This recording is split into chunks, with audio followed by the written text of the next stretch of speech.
যাত্রী রুগী নিয়ে গাড়িতে বসে আছি, এই রুগী যাবে সিএমএস এ, কঠিন অবস্থা। দেখেন এই যে 2 দিন আগে 20 তারিখে আমার আপন ছোট বোনের জামাই মারা গেছে। রাস্তার জ্যাম জুটের লাগে হাসপাতাল নিতে ফারাজি হাসপাতালে নিতে উনি মৃত্যু করছে। আপনি দেখবেন, আমার ভিডিও আছে, আপনি দেখবেন শাহবাগ অ্যাম্বুলেন্স, এখানে অ্যাম্বুলেন্স আটকানো। প্রতিদিন এরকম আন্দোলন হওয়ার কোনো মানে হয় না, যে আন্দোলনের কারণে মানুষের ভোগান্তি হয়। প্রতিটা দিন শাহবাগ আন্দোলনে যেটা হওয়া উচিত নয়। এই সাধারণ জনগণের এই দুর্ভোগ কবে শেষ হবে এর কোনো নিশ্চয়তা দিতে পারতেছে না কেউ। এইভাবে আসলে জীবনযাপন করা যায় না। ক্ষমতা নাই সেই অবস্থা, ক্ষমতায় আসলে যে কি হবে আল্লাহ পাক ভালো জানে।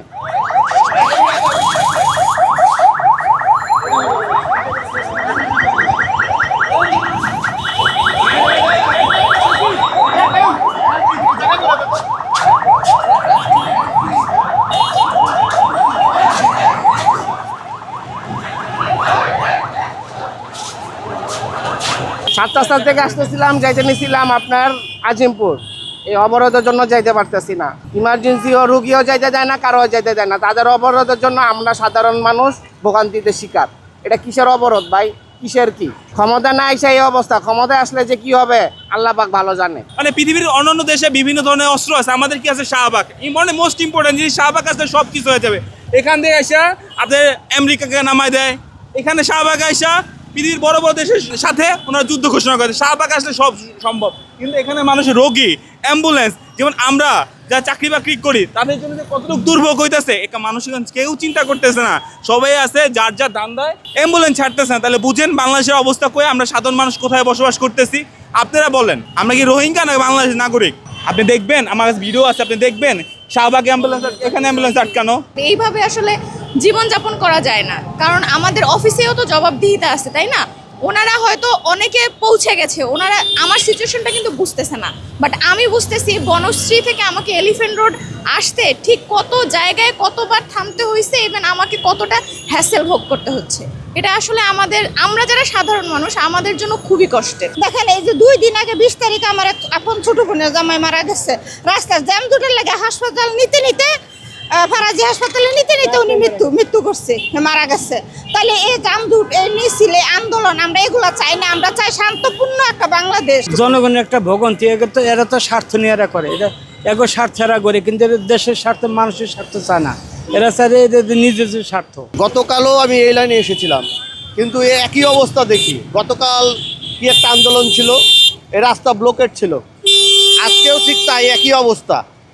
এই সাধারণ জনগণের এই দুর্ভোগ কবে শেষ হবে এর কোনো নিশ্চয়তা দিতে পারতেছে না কেউ। প্রতিদিন শাহবাগে আন্দোলন হচ্ছে, তার কারণে আমাদের চরম ভোগান্তি হচ্ছে। আসলে এই আন্দোলন কারো কাম্য না। বিগত কোনো সরকারের আমলে এত আন্দোলন হয়েছে বলে আমার মনে হয় নাই। আন্দোলন ঠিক আছে হচ্ছে, যৌক্তিকগুলো মেনে নেওয়া হোক, সবগুলোই কেন মেনে নেওয়া হবে? আর প্রতিদিন এরকম আন্দোলন হওয়ার কোনো মানে হয় না, যে আন্দোলনের কারণে মানুষের ভোগান্তি হয়। প্রতিটা দিন শাহবাগ আন্দোলনে যেটা হওয়া উচিত নয়। ভাই এই আন্দোলনে আমরা গাড়ি চালাতে পারতেছি না ভাই, আমাদের ভাই খুব কষ্ট ভাই। এখান থেকে ভাই বনানী যে 3 ঘন্টা 4 ঘন্টায় ভাই, আমাদের সারাদিন ভাই জমা ওঠে না ভাই। বউ বাচ্চা নিয়ে কষ্টে আছি ভাই, মালিক জমা একটাও করবে না ভাই, খুব কষ্টে আছি। আমরা এদিকে মুক্তি চাই, এটা মানুষ বাঁচে না এইভাবে করে। যাত্রী রুগী নিয়ে গাড়িতে বসে আছি, এই রুগী যাবে সিএমএস এ, কঠিন অবস্থা। এটা একটা পরিক্রম আছে, আমরা ডক্টরসকে বলতে চাই আপনি এটা সমাধান করেন, এটা কি করা যায় আপনি দেখেন, আমরা খুব কষ্টে আছি। আমাদের তো খুবই কষ্ট হচ্ছে আর কি, খুবই দুর্গতির ভিতরে পড়তেছি আমরা, কোথাও মুভ করতে পারতাছি না, যাইতে পারতাছি না। তো এইগুলো তো আসলে করা ঠিক না। কারণ আমরা হাইটে আসতেছি বাচ্চা কাচ্চা নিয়ে মেডিকেল থেকে, অনেক হয়রানি হচ্ছে। আমাদের এই সমস্ত হয়রানি দরকার নাই, আমরা স্বাধীনভাবে থাকতে চাই। অবরোধে মনে করেন যে আমগরে পুরা বিভক্তি। আমরা তো মনে করেন যে ঘন্টা 200-100 টাকা মনে হয় কামাই করতে পারি না, কিন্তু ঘন্টার পর ঘন্টা এই জামে বয়ে থাকতে হয়। এই অবস্থা, এটা আল্লাহ কবে যে মুক্ত করবো আল্লাহ মাহবুদে ভালো জানে। মেডিকেলে গিয়েছিলাম ডাক্তারকে দেখানোর জন্য, আমার বাচ্চাকে, আমার ওয়াইফকে। আমি নিজেও অসুস্থ, ডাক্তারকে দেখাইছিলাম। দেখার পরে যে রাস্তা দিয়ে আসবো, রাস্তা একদম ব্লক। শাহবাগ থেকে একদম হেঁটে মানে কোনো রিক্সা পাচ্ছি না, কোনো বাস পাচ্ছি না, নিরুপায় হয়ে আমি মানে পথে হেঁটে আমার বাসার দিকে যাচ্ছি আর কি। আমি যে কোথাও দাঁড়াবো, রিক্সার জন্য দাঁড়াবো, এখানে বিভিন্ন আন্দোলন চলছে, এখানে কোনো বাস আসতেছে না, কোনো রিক্সা আসতেছে না। তো নিরুপায় হয়ে আমি আমার মানে পথে হেঁটে বাসার দিকে যাচ্ছি আর কি।